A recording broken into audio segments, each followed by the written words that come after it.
బావిపై పారే ప్రతిపాచిక నీదే.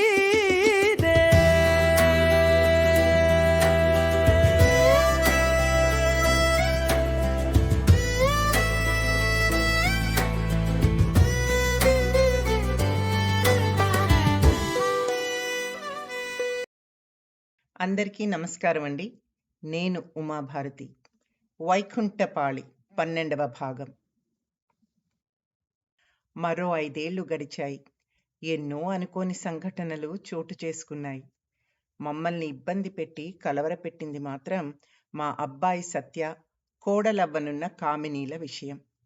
నిశ్చితార్థం జరిగిన కొద్ది నెలలకి కామిని ప్రవర్తనలో పెద్ద మార్పే వచ్చింది. ఓ పక్క వివాహానికి తేదీ ఖరారు చేస్తూనే సత్యతో అతిగా వాదనలు పెట్టుకుని మా అందరి ఎదుటే పోట్లాడసాగింది. నాతోనూ వైరం పెట్టుకోసాగింది. మధ్యలో నలిగిపోతున్న నా కొడుకుని ఇబ్బంది పెట్టలేక ఓర్పుగా ఉండిపోయాను. అసలు వారి నడుమ ఎటువంటి విభేదాలు తలెత్తుతున్నాయో కూడా అర్థం కాలేదు. చాలా కష్టమనిపించింది. సాహిత్యంతో మనసుకి ప్రశాంతత వస్తుందని రచనలు చేస్తూ మనసు మళ్లించుకోగలిగాను. నిజంగానే దిగుళ్ళన్నీ దూది పింజల్లా తొలగిపోయి హాయిగా అనిపించేది. సత్య, కామిని వారి సమస్యలను పరిష్కరించుకుంటే పెళ్లి చేసుకుంటారు. లేకుంటే ప్రపంచం ఆగిపోదుగా. ఏది జరిగినా మన మంచికే అనుకున్నాను.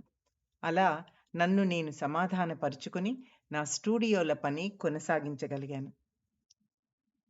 మళ్ళీ 4 నెలలకి సత్య, కామినీలు వివాహ విషయంలో వెనకడుగు వేశారని తెలిసాక బాధనిపించినా అది మంచికే అని అందరం కుదుటపడ్డాము. ఇకపోతే నేను రాసిన మొట్టమొదటి కథ ముళ్ళ గులాబీకి 2012లో వంగూరి ఫౌండేషన్ వారి ఉగాది ఉత్తమ రచన పురస్కారం అందుకున్నాను. చాలా ప్రోత్సాహకరంగా అనిపించింది. ఆ వెంటనే ఆంధ్రభూమి, ఆంధ్రప్రభ, కౌముది వంటి ప్రముఖ పత్రికల్లో ప్రచురింపబడిన కథలకి, కవితలకి కూడా మంచి స్పందన వచ్చింది. నాన్నగారు ఆశ్చర్యపోయారు. ఎంతగానో మురిసిపోయారు. గర్వంగా అనిపించింది. మరోవైపు ఆయన ఆరోగ్య సమస్యలతో బాధపడ్డం, తగ్గే బదులు ఎక్కువైన బాధ్యతలతో ఆయనకి మానసిక ఒత్తిడి పెరగడం నాకు సరనిపించలేదు. ఆయన కోసం తరచుగా ఇండియా వెళ్ళి రావడం చేసాగాను. అదలా ఉంటే సాధారణంగా కుటుంబ వ్యవస్థలోని పరస్పర మానవ సంబంధాలు, ఆ సంబంధాలు మెరుగుపడగల మార్గాల గురించి ఆలోచిస్తుంటాను. వృద్ధులైన తల్లిదండ్రుల పట్ల వారి పిల్లలకు ఉండవలసిన బాధ్యతలని ఇతివృత్తంగా తీసుకొని కథలు, వ్యాసాలు రాశాను. 2013లో 13వ తానా తెలుగు సభలో వంగూరి ఫౌండేషన్ వారి ప్రచురణగా విదేశీ కోడలు కథా సంపుటి ఆవిష్కరింపబడింది. కాలం ఆగదుగా. ఆ తరువాత మరో 4 ఏళ్లు గడిచాయి. ఒక్కోమారు ఉన్నట్టుండి నాన్నగారిని చూసేందుకు హైదరాబాద్కి బయలుదేరిపోతున్నాను. నాన్న వద్దే ఉండి అవసరమైన వైద్య పరీక్షలు చేయిస్తున్నాను. నా వద్దకి వచ్చేయండి అని అడిగినా ఒప్పుకునేవారు కాదాయన. కుటుంబంలోని మిగతా వారు ఎవరికి చేతనైనది వారు చేస్తున్నారు. అమ్మ పోయాక పట్టించుకునేవారు లేక, ఆదరణ లేక వృద్ధాప్యంలో ఆయన జీవనం దుర్భరంగా మారిందనిపించింది. అలా శారీరకంగా బలహీనపడినా మానసికంగా సడలని ఆత్మవిశ్వాసం ఆయనది. అందుకే నాకు కొండంత స్ఫూర్తి నాన్న. ఎప్పటికప్పుడు కొత్త ఆశయాలని పరిచయం చేస్తారు. మేరు పర్వతమంత నమ్మకాన్ని కలిగిస్తారు. ఆశయ సాధన కోసం ఎంతలా శ్రమించాలో కూడా నేర్పుతారు. ఆయన వద్ద నేను నిత్య విద్యార్థినే. అప్పట్లో నేను రాస్తున్న వేదిక అన్న నవల దాదాపు పూర్తయింది. కళలకి, కలలకి కూడా జీవితమే ఒక వేదిక అన్న ఆలోచనతో సృజించిన ప్రత్యేకమైన రచన అది. పుస్తకం తయారవుతుండగా 2017లో నాన్నకి చూపించాను. చాలా ఆనందపడ్డారు. నాన్నగారి చేతుల మీదుగా పుస్తక ఆవిష్కరణ జరగాలని ప్లాన్ చేశాను. నాన్న కూడా ఉత్సాహంగా సలహాలిచ్చారు. అవసరం అనుకుంటే వీల్ చైర్లోనైనా సరే వేదికపైకి వస్తాను అన్నారు. దాంతో ఆ తడవ ఉత్సాహంగా హ్యూస్టన్కి తిరిగి వచ్చి శ్రద్ధగా నవల పూర్తి చేశాను. 250 పేజీల ఆ గ్రంథం విడుదలయ్యేందుకు చక్కగా ముస్తాబైంది. మళ్ళీ 3 నెలలకి నేను పుస్తక ఆవిష్కరణ ఏర్పాట్లకి హైదరాబాద్కి వెళ్ళాను. కానైతే పుస్తకావిష్కరణకి వారం రోజుల ముందు నాన్న ఆరోగ్యం మరీ క్షీణించింది. వైద్యులు ఎంత ప్రయత్నించినా నాన్నగారు కోలుకోలేదు. నేనక్కడ ఉండగానే ఓ రాత్రి నిద్రలో మమ్మల్ని విడిచి పరలోకానికి వెళ్ళిపోయారాయన. భరించలేని ఆ దుఃఖం మాటల్లో చెప్పలేనిది. నాన్నగారి అంత్యక్రియలు జరిపించాము. అన్ని కార్యక్రమాలు పూర్తయ్యాక బోలెడంత దుఃఖంతో హ్యూస్టన్‌కి తిరిగి వచ్చాను. మా అమ్మానాన్నల జ్ఞాపకార్థం వారి ఆదర్శాలు, ఆశయాలు ఎప్పటికీ ప్రకాశించాలని వారి పేరిట 2018లో Shri Sharada Satyanarayana memorial charitable society స్థాపించి సాహిత్య, సామాజిక, సాంస్కృతిక రంగాలలో కార్యక్రమాలు నిర్వహించటం మొదలుపెట్టాను. ఇకపోతే మా అబ్బాయి కార్డియాలజీ పూర్తి చేసి తన కొలీగ్ మిలానీ అనే అమ్మాయిని వివాహమాడి కాలిఫోర్నియాలో స్థిరపడ్డాడు. మా అమ్మాయి శిల్ప రెసిడెన్సీ చేసి ప్రాక్టీస్‌లో చేరింది. అలా సంవత్సరాలు గడిచిపోతున్నాయి. ఎగిరే పావురమా అనే సాంఘిక నవల, సరికొత్త వేకువ 2వ కథా సంపుటి, నాట్య భారతీయం ఒక వ్యాస సంపుటి, ప్రముఖ పత్రికల్లో ధారావాహికలుగా, వంగూరి ఫౌండేషన్ వారి ప్రచురణలుగా వెలువడి రచయిత్రిగా నాకు మంచి గుర్తింపుని తెచ్చాయి. ఊహించని విధంగా సాహిత్య రంగంలో ఉత్సాహంగానే కొనసాగుతున్నాను. నాట్యభారతి ఉమాభారతి కథలు అన్న కథా సంపుటి 2023లో వెలువడింది. 3 మార్లు కథలకి వంగూరి ఫౌండేషన్ వారి ఉత్తమ రచన పురస్కారాలని అందుకున్నాను. నా తాజా నవల హృదయగానం నేడే విడుదల.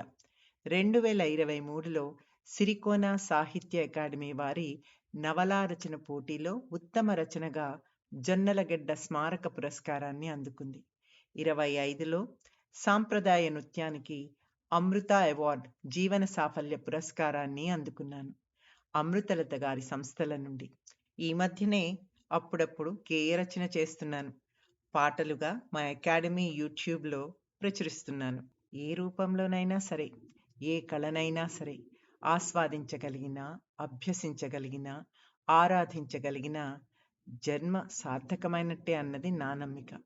ఏదైనా సరే ప్రయత్నం చేసి ఓడిపో, కానీ ప్రయత్నం చేయడంలో మాత్రం ఓడిపోకు అన్న ఒక సూత్రం.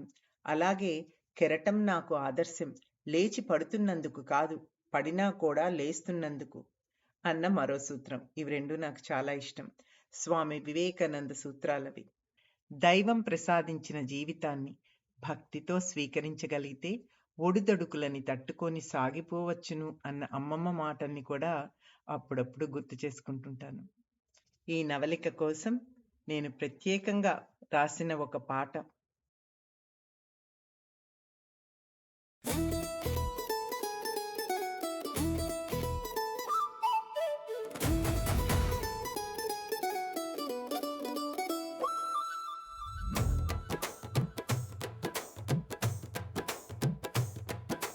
నడవాలి, పడినా లేవాలి, ఓ శక్తిగా మారాలి. ప్రయత్నమే శ్వాసగా కొత్త దారుల పయనించాలి. గెలుపు కోసం కాదు, గెలిచే మార్గం కోసం ప్రయాణం.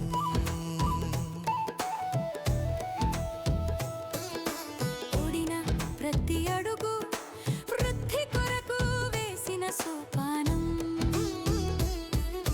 నడవాలి, పడినా లేవాలి, ఓ శక్తిగా మారాలి.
ప్రతి గడియలో నిలిచింది నా ఓర్పు నడుస్తున్న ప్రతి అడుగులో ఉంది నా గెలుపు ఎదరవద్దు, బెదరవద్దు, ఆగవద్దు, ఏ మారవద్దు. నడవాలి, పడినా లేవాలి, ఓ శక్తిగా మారాలి.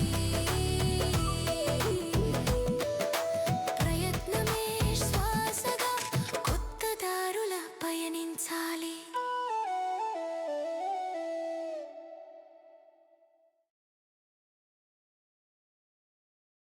మా ప్రత్యేక ధారావాహిక వైకుంఠపాళి 12 వారాలుగా అనుసరిస్తున్నందుకు మీ అందరికీ నా హృదయపూర్వక ధన్యవాదాలు. నమస్తే. వైకుంఠపాళిపై పారే ప్రతి పాచిక నీ